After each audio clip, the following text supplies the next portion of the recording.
Olá, pessoal! Bom, hoje a gente vai descobrir o que será que aconteceu com a aposentadoria por invalidez depois da reforma da Previdência.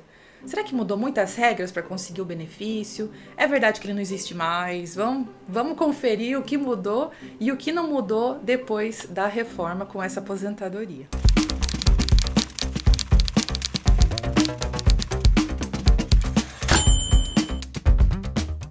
Bom, primeiro ponto. Esse benefício mudou de nome, tá? Não é mais aposentadoria por invalidez, tá? Agora ele é chamado de aposentadoria por incapacidade permanente. Mas por que mudou o nome, tá? A intenção, na verdade, foi deixar mais clara a principal regra de concessão desse benefício, que é o segurado estar incapacitado para realizar qualquer trabalho ou atividade que lhe garanta o sustento de forma total e permanente, tá? Por quê? Porque se não for permanente, se, por exemplo, eu conseguir melhorar da minha doença, do meu problema, tiver uma perspectiva de melhora, o benefício que vai ser concedido vai ser o auxílio-doença, tá? Bom, além do nome, a outra mudança muito importante que teve, gente, foi na forma de cálculo do benefício. E infelizmente foi para reduzir o valor, mas isso não é novidade, né? Vamos lá. A aposentadoria por invalidez, antes da reforma, ela era calculada com base no salário de benefício. E o que é isso daí?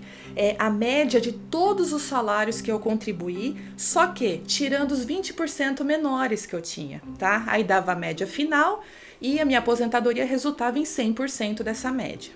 Após a reforma, se a aposentadoria agora for decorrente de acidente de trabalho ou doença profissional, eles não vão excluir mais esses 20% menores salários para obter essa média, tá? Ela vai ser calculada levando em conta todos os salários que eu paguei, desde o primeiro até o último, e isso por si só reduz o valor do meu benefício, tá? Se não tirar esses 20% menores.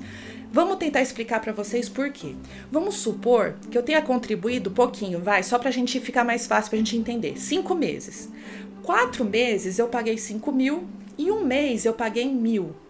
Para achar a média, a gente tem que somar e dividir pelo mesmo número de meses. Então, vamos comparar o resultado de antes e depois da reforma.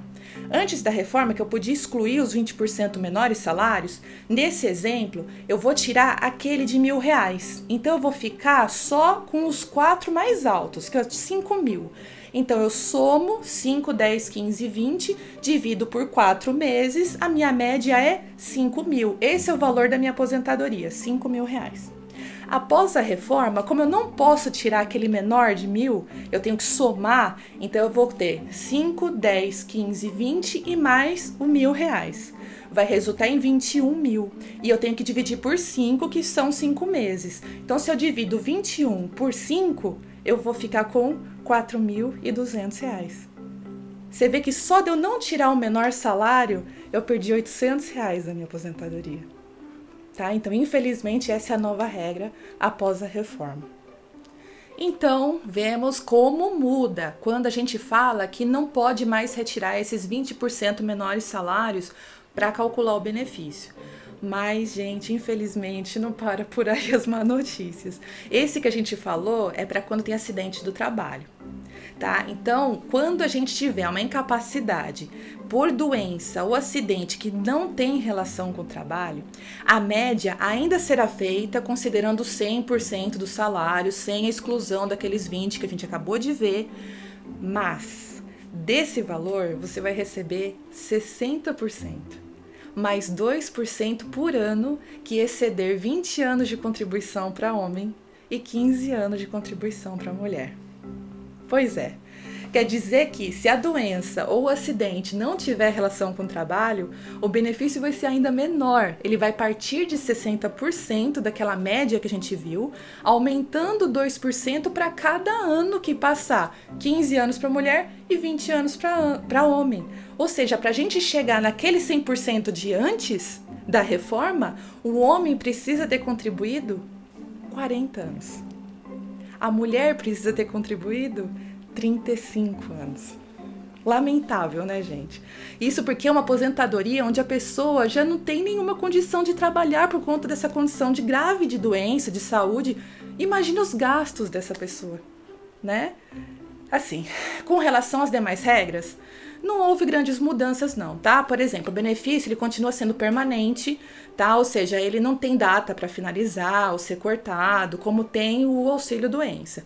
Mas o INSS pode chamar o aposentado para realizar nova perícia para averiguar se ele continua ou não incapacitado, tá? Normalmente isso acontece a cada 2 anos, ou nos chamados pente fino, que a gente ouve muito por aí, tá? Essas campanhas que eles chamam o pessoal para passar por nova perícia, tá?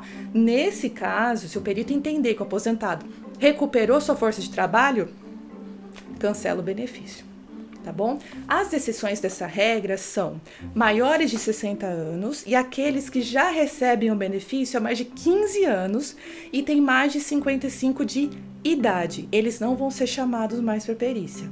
Tá bom? Lembrando também que a outra forma do benefício ser cancelado é se o aposentado quiser voltar para o trabalho. Aí, obviamente, o benefício vai ser cortado, mas é porque a pessoa quis.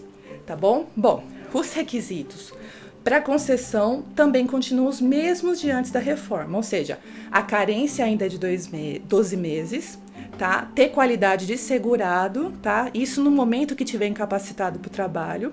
E essa incapacidade, ela deve ser atestada pela perícia do INSS, tá bom?